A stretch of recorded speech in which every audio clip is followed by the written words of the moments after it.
Being sorted to the governor's in Oxford herself, apparently. She's coming straight over here. Have I got you in trouble, Morse? It's my fault. I shouldn't have run. Well, there's no need for you to... No, but there is. I remember at the station.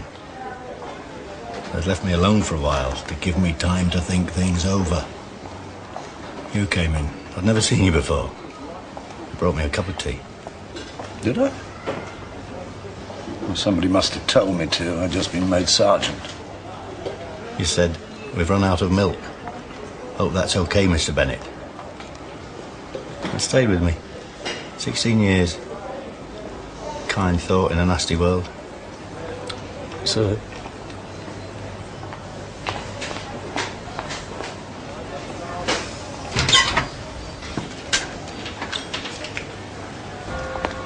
I was pleased when I heard you were heading the Cryer investigation. I thought you'd be sensitive to what we're trying to do at Farnley. But now... I have a major crime to solve, Mrs. Stevens. You won't solve it by chasing paroled prisoners around Oxford. It was a mistake. I have apologized. Your inquiry seems to have done nothing but obstruct my work. Why shouldn't I seek to have you replaced? Replace me and you'll find out about obstruction. Most of my colleagues have a rather dim view of your regime at Farnley. I have a horror of the prison system. I spend my working life sending people into it, and I've never yet seen good come out. I agree with what you're trying to do at Farnley, but... Then why obstruct me? But your trust has been abused. The liberties you allow are obstructing my investigation. There's been a murder. I have to pursue the killer, regardless of your experiment. That is my duty. And bugger the consequences.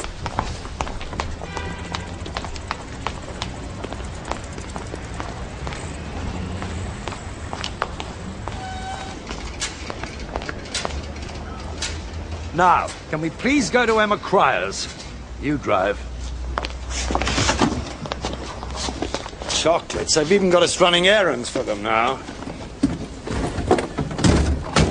Mrs. Stevens okay? Oh, perfect, Lewis. Perfect.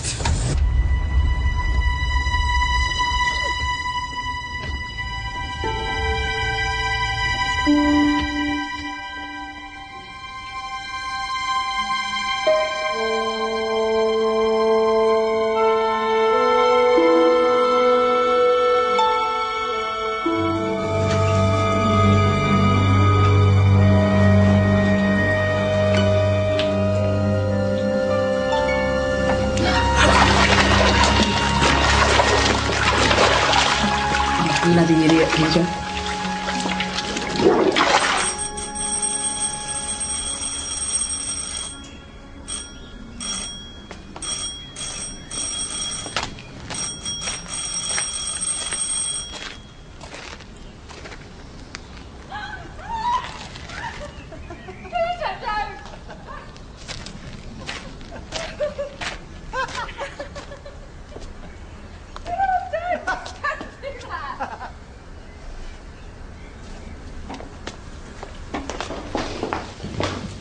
Yes? Hello?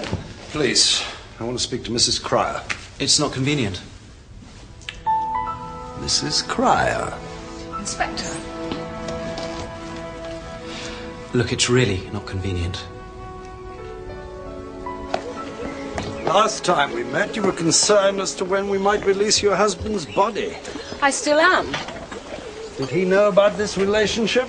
Did you tell him before he died? Don't be ridiculous. This relationship is recent and private. It would have been inconvenient otherwise. He was hardly likely to find out about it in prison. What exactly are you here for, Inspector? If you came to talk to Mrs. Cryer, I imagine it might be easier if I left. Please, sit down, Mr. Bond.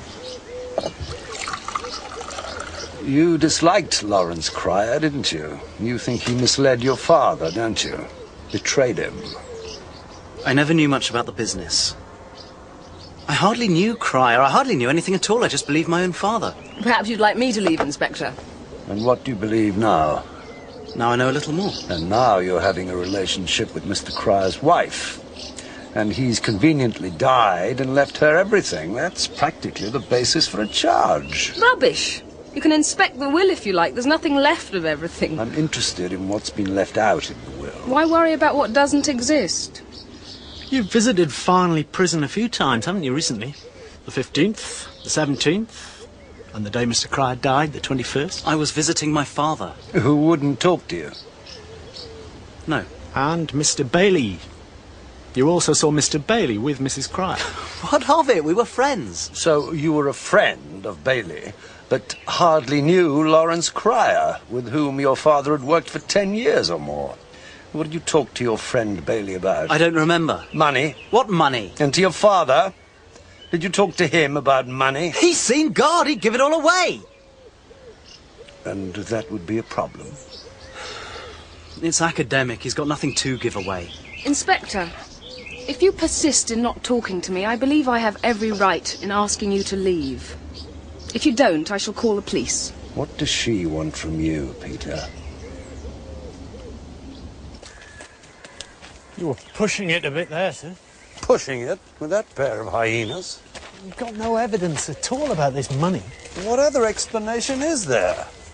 All right, don't tell me. Follow it up if you must. I've got a list of the investors who live locally.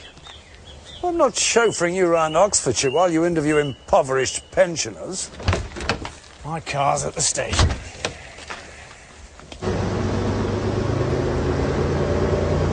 You still agree with cheating then? Secret bank accounts and all that? Why else are they flapping around each other like some witch's Sabbath? They smell money. By the way, any agreement I have with Cheetham is entirely coincidental. He's an ambitious chancer. Just wants to crack a big case. We'll be after your job if we do. We'll be after Strange's job if we do. And then he'll be able to authorise his own phone taps. Right, off you go, Lewis. Give these to Bailey, will you? I'll see you at Farnley later. Where are you off to? I've got to do some legwork for Chief Superintendent Cheetham.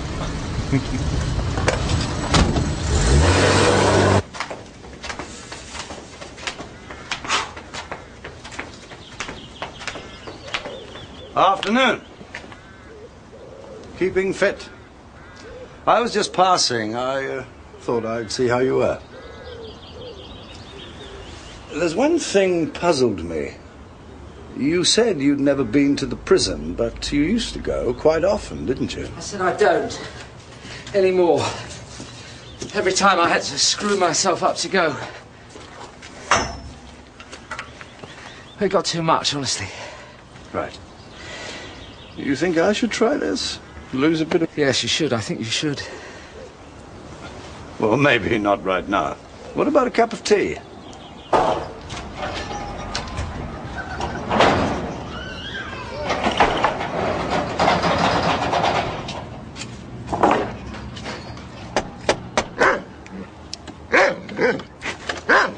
Afternoon.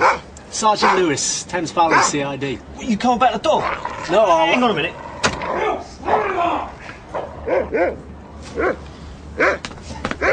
It's all right. I'm going to get him done. Neutralised. Oh, he's got a lovely nature. Are you Dave Metcalf? No, I'm his brother, Andy. Look, you can't be serious at the... Bill, will you shut